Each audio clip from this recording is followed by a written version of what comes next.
The Gaza Health Ministry announces that the death toll surpassed the 25,000 mark as Israel continues its assault on the enclave.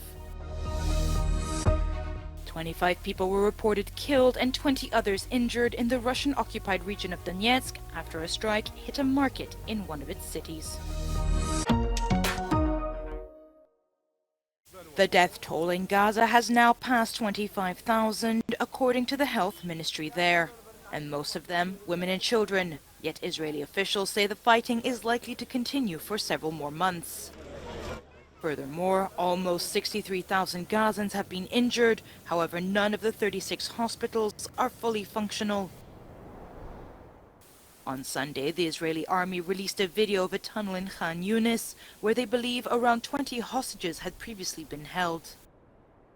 Israel's government is facing increasing pressure from the public to end the war and bring home the rest of the hostages, but Hamas has said it won't release any more until there's a ceasefire.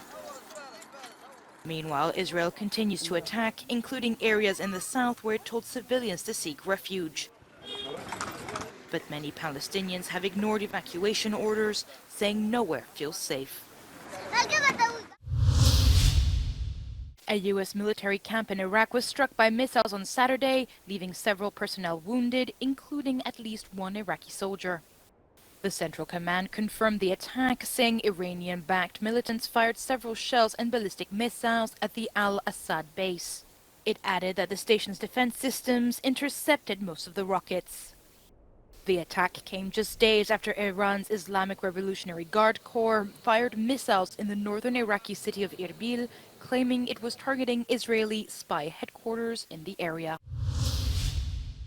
At least 25 people were killed and 20 others, including 2 children, were injured on Sunday following a strike on a market located on the outskirts of the eastern city of Donetsk. Local officials of the Russian-occupied region accused Ukraine of being responsible for shelling. Kyiv has not commented on the incident, and the claims could not be independently verified.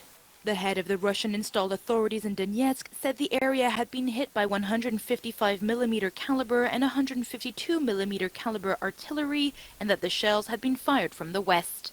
Later in the day, the Russian Foreign Ministry issued a statement calling the shelling a, quote, terrorist attack.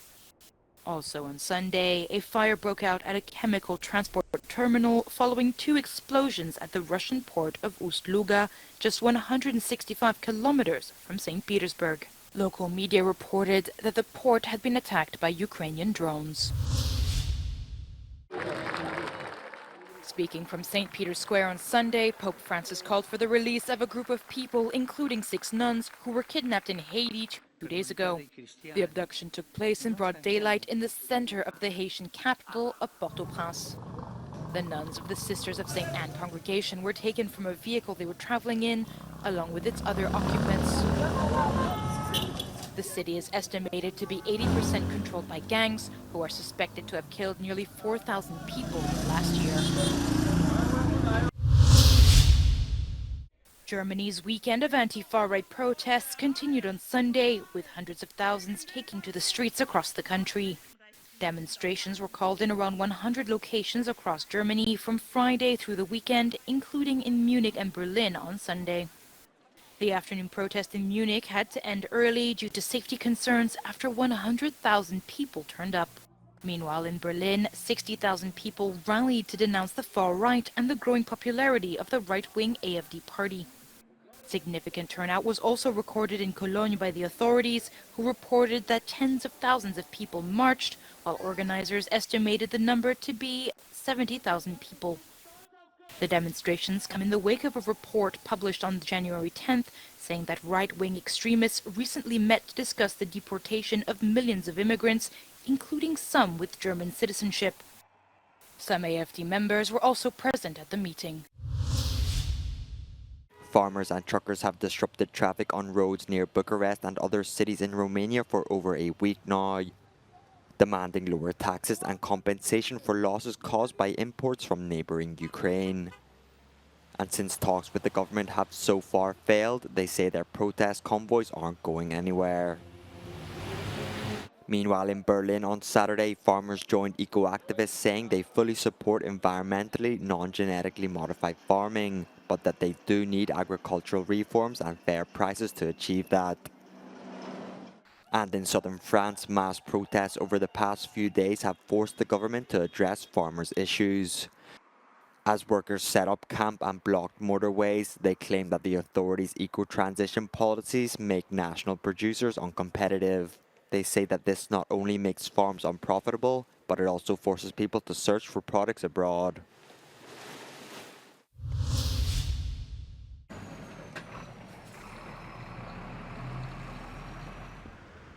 The EU has to fix its external borders before fully admitting Romania and Bulgaria to the passport-free travel Schengen zone. This is what Austrian MEP from the governing party OVP, Lucas Mandel, explained to Euronews. We spoke to him to try and understand the controversial EU decision made last December to allow to and from both countries without air and sea checks. But Austria has blocked Schengen membership of both countries for months because of fears of illegal migration flows. It says that land border controls must be strengthened first.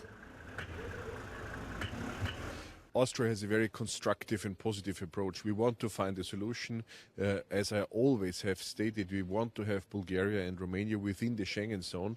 It's just not yet possible because the European Union external borders are not yet protected properly. And this is why Austria has pushed forward the clear message that we first have to solve our external border issue in terms of irregular migration, and then we can go ahead with, I would say, finishing the Schengen area. Austria is concerned by the high number of asylum requests on their territory, despite being surrounded by other EU countries. According to EU rules, migrants should apply for asylum to frontline member states at the point through which they enter the EU. We all know that this rule was not really followed by many member states, in an extreme dimension by Hungary, unfortunately, but also other member states didn't entirely follow the rule, and for the future we have agreed that Bulgaria and Romania will take care of those refugees which entered first one of these two countries. Now, Romania and Bulgaria have agreed to strengthen the control of their external borders with the help of EU agency Frontex. They have also committed to processing asylum requests on their own territory. When it comes to airports and sea borders, both Romania and Bulgaria will join the Schengen zone on the 31st of March this year. However, talks will continue into 2024 about the next steps when it comes to land borders. The two towers are the historical memory of the city of Bologna, also called the Turretta, because in medieval times it was crowned by around 100 towers. They are symbols of prestige of the richest and most influential families. The highest tower measures 97 meters, but it is the lowest one of 47 meters, which worries the people of Bologna. It has 4 degrees of slope, even more than the Tower of Pisa. Le due torri sono il simbolo della nostra città, sono ricordate da Dante nella Divina Commedia come la torre pendente, la Garisenda, sono un simbolo di identità del centro storico medievale più esteso d'Europa. Queste torri e questi portici rappresentano il paesaggio bolognese, per noi è impensabile perderle e per questo ce ne dobbiamo prendere cura. The Garisenda Tower has been leaning since its birth more than 900 years ago, due to the subsidence of the land and the foundations during construction. Storicamente la torre registra una pendenza verso il lato est, che è sempre più accentuata, ma comunque è sempre nella stessa direzione. In questa primavera, nel mese di maggio, attraverso uno dei sensori che sono stati posti nei 4 spigoli della torre, è stato rilevato un cedimento nuovo, mai registrato prima, in direzione sud-ovest. The new subsidence required the start of safety works which will last approximately 2 years and will then be followed by the actual restoration work. I lavori per la messa in sicurezza della torre della Garisenda sono iniziati anche grazie al contributo di abitanti e cittadini che hanno così voluto dimostrare il loro affetto per il simbolo principale della città di Bologna. Una grande mobilitazione per la raccolta fondi, quasi 4 milioni di euro raccolti, donazioni dalle imprese del territorio, dai cittadini direttamente. C'è un sito sosteniamoleduetorri.it e grazie a queste risorse potremo fare sia la manutenzione che il restauro. Hopefully the Garisenda tower will remain stable for a long time, although it will continue to lean. An endangered species of algae essential to marine life in the Black Sea has been replanted in Romania's coastal waters. The algae, propagated by biologists in laboratories, will help repopulate the ecosystem. The seaweed Cystocera barbata was once abundant in the Black Sea, but a combination of environmental factors have gradually destroyed it since the 1970s. In response, experts have tried different methods to propagate the plant. Ne-am propus să înmulțim, să multiplicăm această algă prin metode experimentale, adică niște actuare, dar și prin multiplicare in vitro, adică de obținere de foarte multor indivizi prin metode de laborator. So far, seedlings have been planted in the waters of the Romanian towns of Constanta and Agigea. Scientists hope the nursery will help some species of fish and crustaceans to survive, which will also be an excellent indicator of seawater quality. Este un indice de sanitație, de sănătate, de poluare a apei, fiindcă nu apar decât atunci când apa este bună, este curată. Dezvoltarea acestora pe fundul apei, dincolo de faptul că ne arată că sunt ape curate, dincolo de faptul că există un biotop pentru alte specii, îmbogățește Marea Neagră. Depending on their rate of growth, the seedlings will be replanted along the entirety of the Romanian coastline. Specialists are optimistic that the algae planted now will rebuild the entire ecosystem.